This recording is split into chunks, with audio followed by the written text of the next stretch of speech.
mamas, it's me, Rachel Ann, and welcome back to my channel, Mama's Lifestyle Lounge, your little online getaway where we can sip coffee or vodka, tequila, I'm not judging, chat all things motherhood, and take a well-deserved break from the motherhood chaos. This is your space to relax, relate, so grab your drink, whatever it may be. Again, I'm not judging.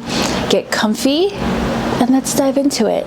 So today I wanted to get super real with you and talk about something that us moms know all too well, very well.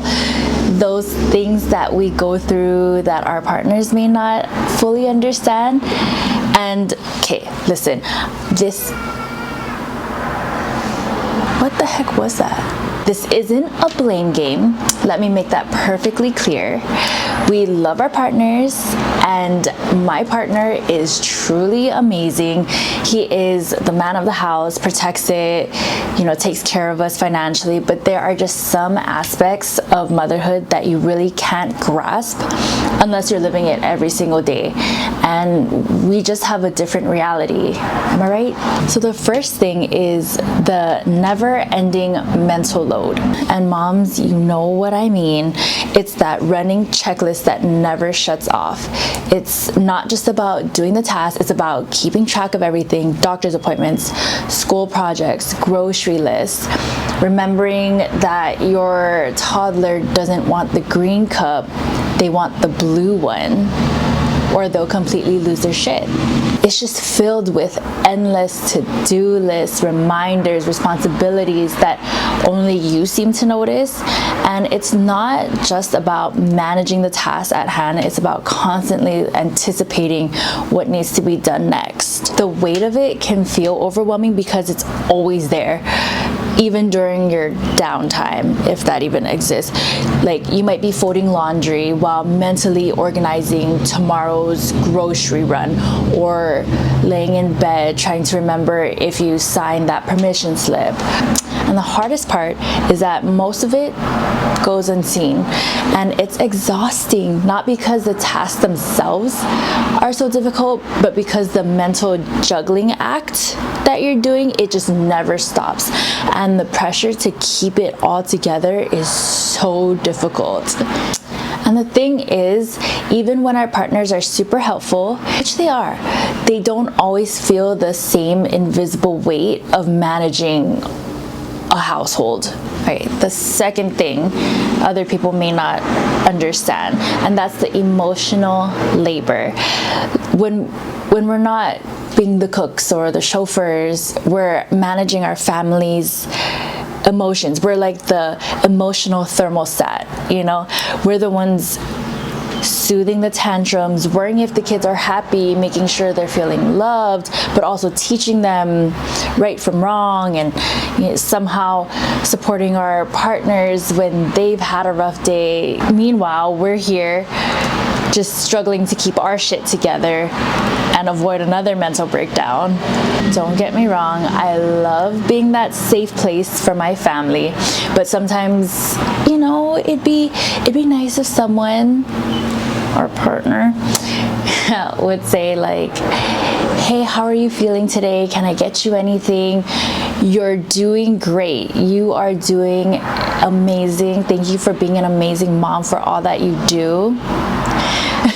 Because moms need to hear that, and they need that check-in, But it's funny because it's usually other moms that are doing that for other moms, because we understand what we're going through, If our partners could mention it, that would make a huge difference. Just saying.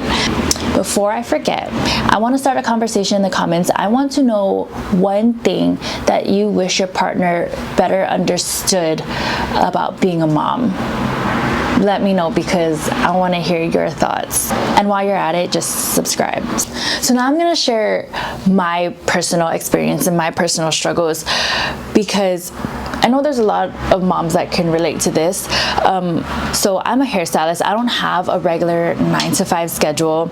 So that means I'm the one who has to figure out the childcare every single day because my partner has a regular 9 to 5. He goes to work, he has that set schedule. I don't. But luckily, my mother-in-law or my dad usually are able to step in and watch the toddler. Even then, it's not easy working around everyone's schedule because they're not always free. But luckily, the 2 older boys, they're in school, so that's one less childcare I have to take care of. But that includes drop-offs and pickups that I have to fit into my schedule. Or there have been some days where I have no other option but to bring my daughter with me to work. That's a struggle. So I'm over there trying to color, cut, style someone's hair while also trying to keep her entertained. She's 2 years old, so she needs a lot of entertaining. That's just like another level of multitasking. And then when it comes to like getting ready before all of that, it's not just getting myself ready. I can't just wake up, get myself ready and head to work. I'm getting the kids ready for school, dropping them off, then getting myself ready, and finally focusing on me. So the next one is mom guilt. So many of us moms go through it, and it's that constant feeling of you're not doing enough, even when you're doing everything you possibly can. You want to be the perfect mom, the perfect partner, keep the house clean, excel in your career. But let's be honest, like mom guilt is just like a constant tug of war that so many of us face, and it seems like no matter what choice we make, we'll feel guilty about something. So like, for example, we'll hand our kids an iPad so we can cook them a healthy homemade meal, but feel bad about the screen time. But if we flip it around and grab fast food to save time, to spend more quality time and to play with our kids, then we beat ourselves up for not giving them a nice, perfect, healthy dinner. It's just a never-ending battle where we're always questioning if we're doing enough or doing the right thing or making the right choice. And the truth is, I'm reminding myself too that there's no winning, because the bar that we set up for ourselves as moms is just incredibly and impossibly high. Like, we set our own bar for ourselves.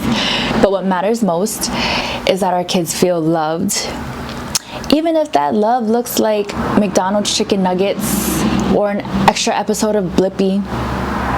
We still love them, and that's the main thing. And I don't think our partners truly get how much this kind of guilt weighs on us. And it's not just about doing it all, it's about the pressure we put on ourselves to do it perfectly. And lastly, one of the things that our partners may not understand is our struggle with the loss of me time or the lack of it. Remember being able to take a nap whenever you wanted or have an uninterrupted shower? Me either. Because when you're a mom, your time isn't really your time anymore. Even when I do get a free moment, I'm usually thinking about what I should be doing instead.